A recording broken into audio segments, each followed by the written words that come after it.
Morning glory, America. Bonjour, hi, Canada. I'm Hugh Hewitt. I found you. You found me on this Thursday, May 7th, in the year of the plague 2020. We are over 72,000 dead Americans. The numbers are kind of staggering worldwide. Thank you, China. This is all China's fault, and you know that. I'm going to have the perfect person to speak to this today. Jimmy Lai is going to join me, the founder of Apple Daily, billionaire extraordinaire, Hong Kong activist, arrested twice by the Chinese Communist Party, is going to call me from Hong Kong in the second hour. Also have Dr. Michael Oren calling in from Israel today because they've passed the laws they need in the Knesset. Chuck Todd will be along. Transportation Secretary Elaine Chao will join me. Senator Marco Rubio, David Deptula, General Deptula will be along. But I begin with a very prosaic thing. I begin with you. I've got a new column up at the Washington Post. It's on the front page. I would encourage you to send it everywhere. I would encourage you to read it and reflect on it because it's about you. It reads, what is wrong with Beltway bicyclists? Is there a significant overlap between people on two wheels and the anti-vaxxer crowd? A similar disdain for expert opinion or just simple logic? Perhaps this is a problem with bicyclists everywhere. Certainly, bikers, runners, and walkers have never been fast friends anywhere in the country. The sung injunction in the musical Oklahoma that, quote, the farmer and the cowman should be friends, has a modern iteration among these outdoor tribes of bikers and runners and walkers. And certainly, bikers and cars have collided often enough to terrible and tragic consequences, as bad as any range war from the previous centuries. But most bikers in the trundling communities have figured out a detente over the years on the various paths that are open to them both. Now, however, the bicyclists seem monumentally ignorant or stunningly indifferent to their potential capacity to spread the coronavirus, especially to older people who use the paths to get their walks or runs in. In the 6 weeks since returning to the Beltway, locked down and rocked by the shutdown, I've logged 200 plus miles on the street. Actually 250, but I wanted to be a little bit humble in this column. And the pedestrian paths and mall sidewalks that I have trundled upon reflect a growing awareness among pedestrians of the need to wear masks or scarves or a kerchief of some sort. In fact, it's grown dramatically. Taken longer for some of the older folks to get this about protecting others. That's what masks do. They don't do any good for you, but they protect others. But generally, I think about 3 out of 4 of the walkers, maybe even higher, of the runners are wearing a face covering, a scarf, a mask, something. I would flip that number for the bicycling community, and that's being generous.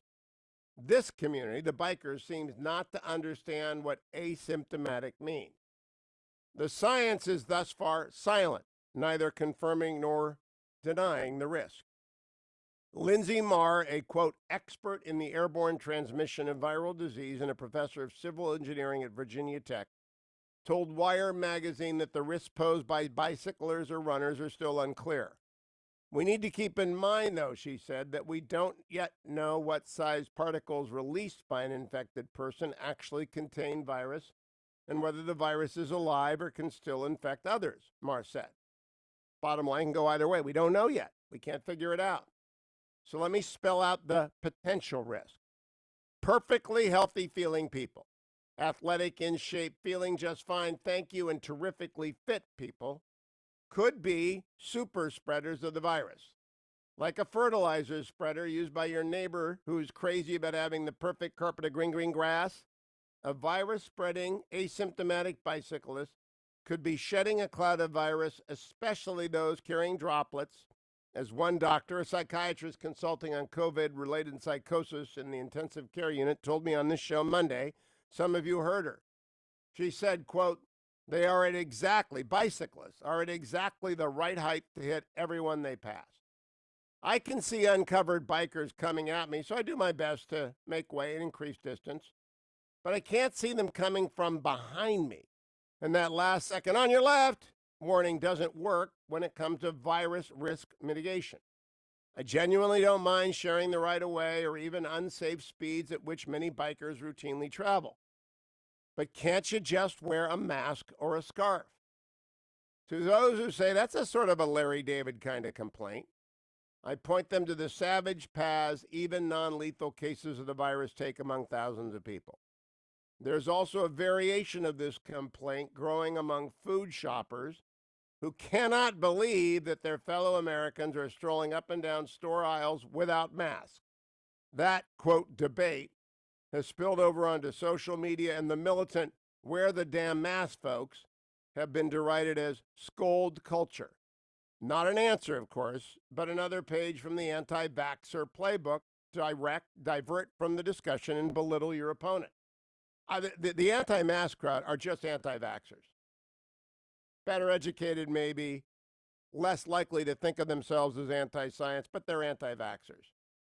Another doctor, a kidney specialist, told me on Monday getting this virus is, quote, a hell of a gamble. If you're one of the group known to be vulnerable, older than 65 or obese or with hypertension, in a compromised immune system, or some combo thereof, getting the virus is like a shootout in a classic Western. You might not get hit. If you get hit, you might not die. If you get hit, it's going to cause a lot of pain. I do not get it. I've taken to running in the street and getting honked at by oncoming cars with drivers pointing to the adjacent bike paths. If that's you, the driver that's pointing at me, understand I'm doing risk assessment and mitigation. At least I can see those cars coming at me and I can adjust. They're less of a risk than 50 to 100 cyclists zipping by in both directions on a bike path, 9 out of 10 of whom will wear a helmet to protect themselves, but not a mask because, well, you know, that's inconvenient. So that's up at the Post. It's got 600 comments in the first few hours because the anti-vax people are all indignant. How dare you? There's no science. The fact is there is no science. I linked to the Wired magazine that has all the science that says, yeah, it's a risk, and some of the people say it's not a risk. You don't know, I don't know, nobody knows. That means it could be a risk. That means you're being profoundly indifferent to the people you go by. Some of you are making a statement about yourself. It's a statement, in my eyes, that you're not particularly caring of your fellow human being. It's a statement, in my eyes, that you actually don't give a damn about people except yourself. If you're wearing a helmet and you're biking, that's the worst because you care about yourself but not other people. And if you're in a store without a mask, you're just absolutely proverbial spitting on the people who work there. And a lot of you, I won't wear a mask. This is America. Yeah, it's America. And you don't have to wear a mask. You can be an ass. That's what you are. 1-800-520-123. You can wave a flag at me and do all that kind of stuff. You're not as conservative as I am. You didn't come here and work for Reagan when you were 23. You haven't been complaining about the Soviets, Russia, and the People's Republic of China for 40 years. You really haven't. You've got nothing on me. I'm a missionary to the left. You right-wingers who say you're brave and all that kind of. Look, you try working at MSNBC for a few years. Mr. Right-wing hero. Mrs. I'm for freedom. The mask thing is about science, not about politics. And yesterday there was a story in the Washington Post that chilled me to the bone. There are 50 cases in the United States, only 50, thank God, of a mysterious new illness at children, 100 worldwide. The pediatric specialists are all linked up. There are 1,800 of them comparing notes. And the kid illness is what scared me the most from the beginning. I talked about it yesterday with the vice president. If this thing turns towards kids, it's going to mean the whole world's going to be wrapped in a shroud of grief. The kids get this thing that's very similar to Kawasaki syndrome, but it's different. Sharp pains, inflamed organs. And look, you may not be responsible for that, but if you're not wearing a mask, collectively you are. If you're not wearing a mask, you're actually responsible for all these deaths because you don't care. You're just being indifferent. You're just being a total selfish person. 1-800-520-1234. Bring your America at me. 1-800-520-1234. It's the Hugh Hewitt Show. Portions of the Hugh Hewitt Show are brought to you